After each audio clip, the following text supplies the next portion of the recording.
Hey everybody, I'm First Alert Meteorologist Rodney Harris. Happy Monday to you. It's a holiday, MLK Day, so happy MLK Day. And it's good that it's a holiday because my goodness, is it cold this morning in North Georgia. To the right-hand side of your screen, those are the current wind chills. So I'm going to talk a lot about the wind chill today instead of the temperature because the wind chill is what it's actually feeling like on your skin. So there are two stories for us this week. One is the extreme cold that we're seeing right now. And then story number 2 will be the snow. So for those of you looking for more information on the snow tomorrow, I will talk about that. I'll take you through the timing of the snow, who has the best chance of seeing snow. But I'm going to start with the extreme cold because we're already seeing that right now. So the wind chill in the city of Atlanta is 10 degrees. We've been in the single digits all morning.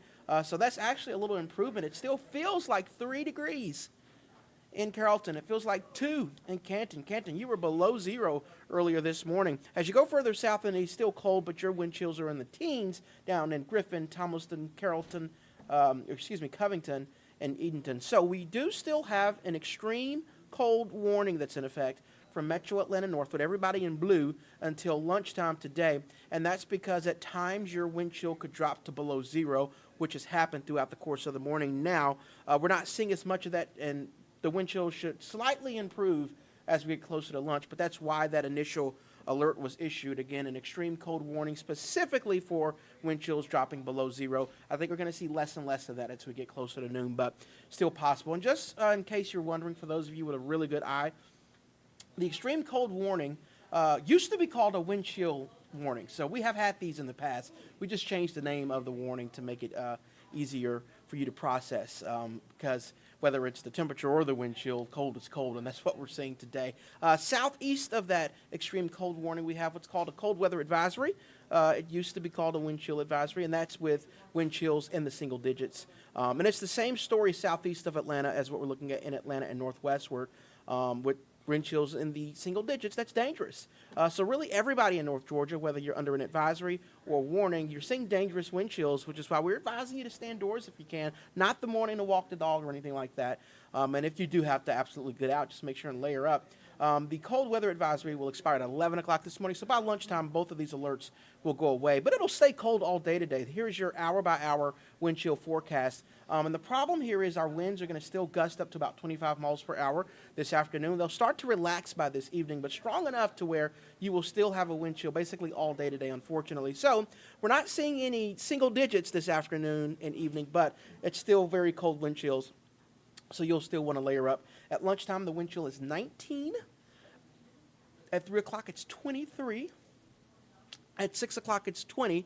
And if you were bold enough to go out for dinner tonight, wind chills will be in the teens. So, again, not as bad this afternoon and evening as what we are seeing this morning, but still very cold.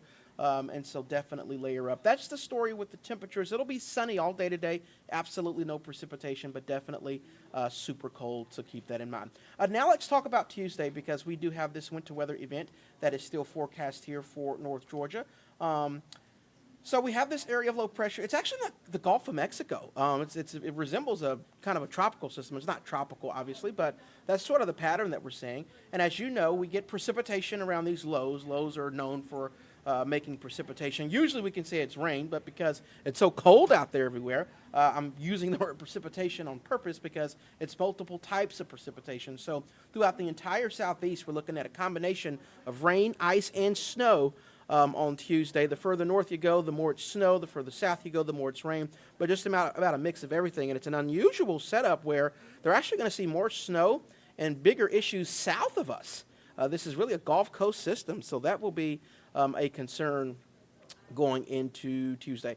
Here is a look at the high-resolution forecast model, and this just changed on me, but we'll get it to you anyway. Tuesday morning, it's completely dry. Tuesday at lunch is also completely dry, so Tuesday morning and the first part of the afternoon will be dry. We're going to start to see the snow moving in from the south by about 3 o'clock. If you're in Troup County, around LaGrange, it's moving in by 3 o'clock. And then very quickly between 3 and 4, it'll start to move north and into Metro Atlanta. There is still a question of how much moisture will move north. That's really been the question for us in terms of this snow over the past several days. The moisture is coming from the south. The further north it goes, the further north the snow goes. As of today, it looks like we'll have a line roughly around I-85 and southward. as to where you'll see the highest chance of snow. So this is at 3 o'clock. Fulton County, including Atlanta, DeKalb County, Clayton County, Henry County, Rockdale County, Gwinnett County, even like Jackson County, all up 85, we have some snow for you and everybody south of there. If you are northwest of I-85, we're not seeing a ton of snow at all tomorrow. So some counties that'll be close will be Cobb, Paulding, Cherokee, Forsyth. You'll be close. Right now, we're not showing that snow, but you're so close to that cutoff line, we can't rule it out. But if you're in the mountains, Ellijay, Helen, if you're in Rome, northwest Georgia, we're not forecasting any snow for you at all. So basically, the further northwest you go, the drier it will definitely be. Metro Atlanta, we're right on that cutoff. So along and south of I-85 is where we're forecasting scattered snow. Northwest of I-85, we're forecasting it to be dry. We can't, it's an arbitrary line, so we can't just say that you won't see snow in Cobb County, but we can say that you're at the moment not really in those snow bands. But that could change for you, so that's something we really will have to track in real time. But that's sort of an overview. Basically, along and south of I-85 is where that snow will be. Moving in between 3 and 4 o'clock on Tuesday afternoon. If you're in Metro Atlanta, it's over with by 5. All right, it's going to move out very quickly. If you're southeast of Metro Atlanta, that snow will continue through the evening. Edenton, Athens, Griffin, Monticello, you will continue to see snow Tuesday evening, and then by 9 o'clock, it's moving out of all of North Georgia. So by 9 o'clock, it'll be dry. So the entire event will be from 3 until 9 on Tuesday. The best overall chance of snow will be south of I-85. Doesn't mean that you won't get any snow just north of I-85. Again, we'll watch that in real time. But generally along and south of I-85 is where we're forecasting that snow to be. So we have a winter storm watch that's in effect. This is from Tuesday into Wednesday. The point of the watch is so you have advanced notice that your travel may be impacted because of the winter weather. So we've had this watch out for a little while now.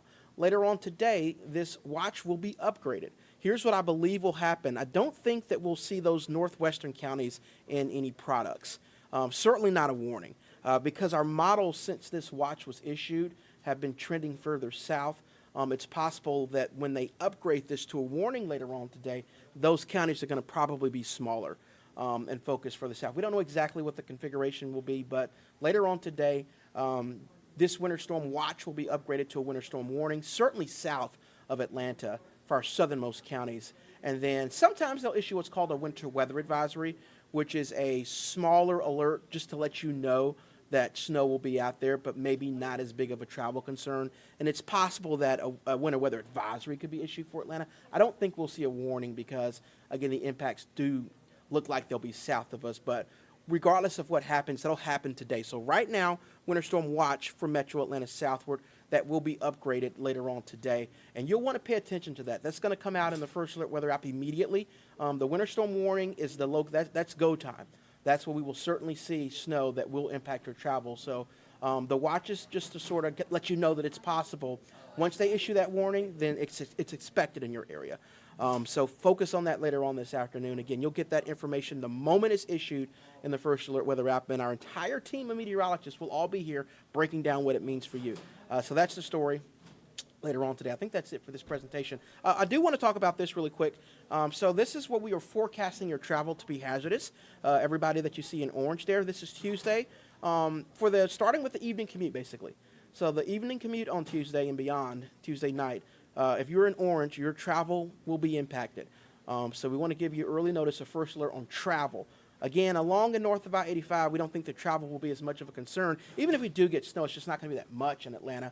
But as you go south of Atlanta, your travel will be impacted. I'm going to kind of talk to some of these counties where I do believe your travel will be impacted. If you are in Heard County, Troup County, Coweta County, Lamar Pike Upson County, Spalding County, Putnam County, Jasper County, even maybe Newton and Rockdale counties, Henry County, your travel may be impacted starting with the evening commute on Tuesday, continuing into Tuesday night. And one thing that we have been saying a lot over the past several days is where the snow does fall, mainly south of Atlanta, it's going to stay on the ground for a while because temperatures are so cold. So you may have prolonged travel issues south of Metro Atlanta. Again, that would start Tuesday evening. The snow would start late in the afternoon, so it takes time to accumulate. So it's in time for the Tuesday evening commute.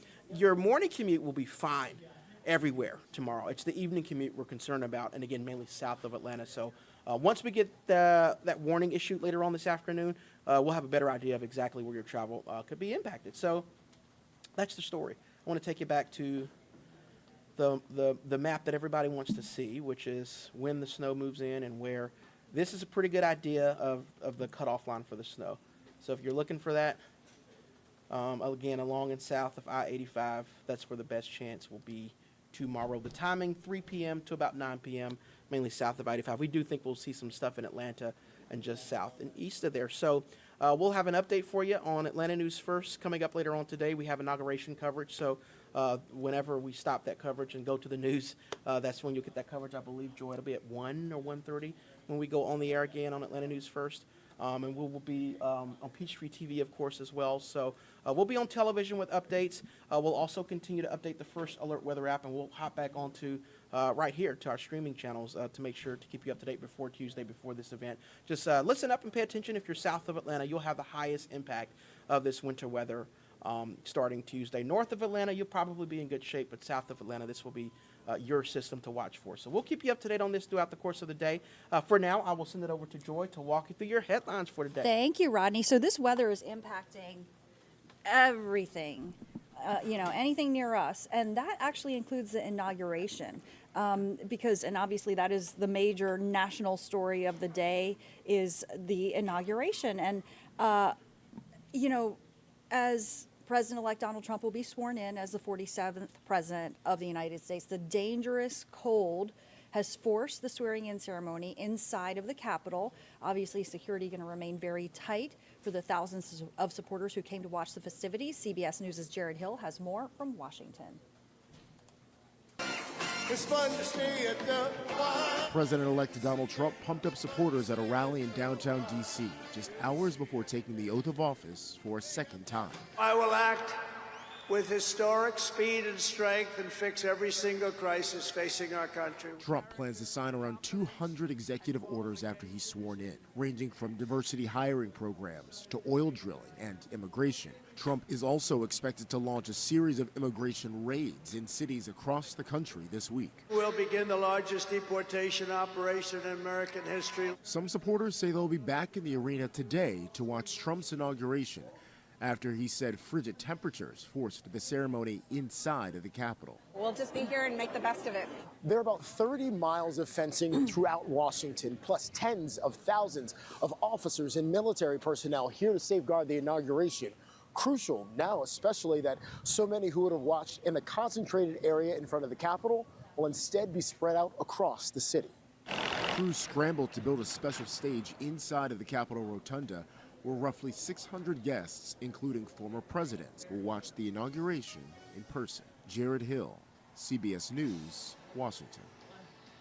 And, this is really significant because the last time a president was sworn in indoors was Ronald Reagan back in 1985. Mr. Trump and Vice President-elect J.D. Vance will take the oath of office, obviously, inside the Capitol Rotunda, as we've been saying. And so you see those preparations underway. And the Capital One Arena will be open for people to view the inauguration as well. Mr. Trump saying that the presidential parade will also take place there. And the change definitely gave Capitol Police and the Secret Service a chance to come up with and implement a new security plan. So obviously we're going to bring you all the latest here on Atlanta News First, Atlanta News First Plus, all of our platforms, including our partners at Local News Live. Let's talk also about Martin Luther King Jr. Day. I don't decide what is right or wrong by going around taking a kind of Gallup poll of what people think. And, this morning the King Center will hold a special service inside of Ebenezer Baptist Church before hosting a community empowerment fair today. There will be several other ways that you can celebrate today, including an MLK 5K drum run in Doraville. The Morehouse College is also holding a day of service. There are also interactive exhibits inside the Children's Museum of Atlanta. And on Saturday, we were at the 23rd Annual Martin Luther King Jr. Parade in DeKalb County as well. Blake Devine has much more on the commemorations today. To see all the folks excited about change that was projected back in the 60s, and now we're looking forward to seeing it in 2025. And that you just heard from, that was super District 7 Commissioner Ladina Bolton on how important this day is. And, you know, it's also forcing some events to be canceled, which does include the United Ebony Society's annual Martin Luther King Jr. Day Parade, which was set to take place in Lawrenceville this morning. But the temperatures in the 20s actually forced that to be called off. I do want to let you know that there are, you know, obviously some places that you might be thinking of going today might be closed because of the holiday. So I want you to see on your screen some major retailers, grocery stores like Target, Walmart, Kroger. They are open if you need to go to those places today. Wholesale stores like Costco, Sam's Club will also be open. Apparently most restaurants are going to be serving food, but definitely want to make sure that you check any local businesses for any adjusted hours. Obviously, the U.S. Postal Service, as you see on your screen, not going to be sending or delivering mail today. Banks closed, government offices, libraries as well. So, you know, just things to think about. So that includes DMV, city offices, all that. So make sure that you plan accordingly for today. All right, let's talk about Atlanta being the center of college football, really for the past week. And it all really comes to a head tonight. Notre Dame and Ohio State will be playing for the national championship here in Atlanta. Atlanta News First reporter Blake Devine is inside the Georgia World Congress Center, where they're going to be hosting fans ahead of the big game.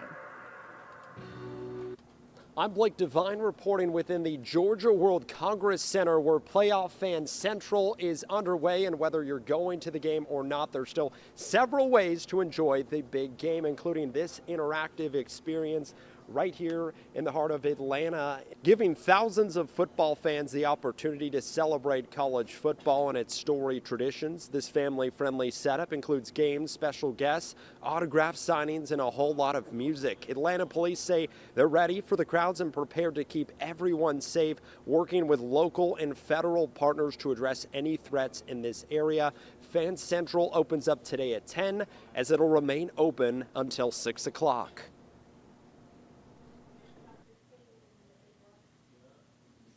And, of course, as we continue to watch the inauguration unfold in Washington, D.C., you can follow the latest here on ANF Plus. We're going to be streaming here on Roku, Amazon, YouTube, and anywhere you can stream. Now back to Local News Live.